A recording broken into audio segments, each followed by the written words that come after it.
Step 1. Install the aluminum alloy door frame. First, make holes through the panel, and then use the accessories we provide to fix the aluminum alloy door frame on the panel. Usually, we provide accessories such as split mushroom heads or expansion screws, depending on the installation situation. Step 2. Fix the aluminum alloy upper track.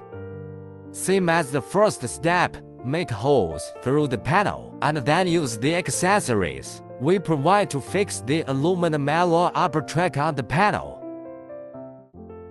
Step 3. Fix the sliding door panel. First, fix the pulley on the top of the door panel, and then lift the door panel and ham it on the upper track. Step 4. Fix the door frame accessories, door opener support component, side compaction, and chain lock.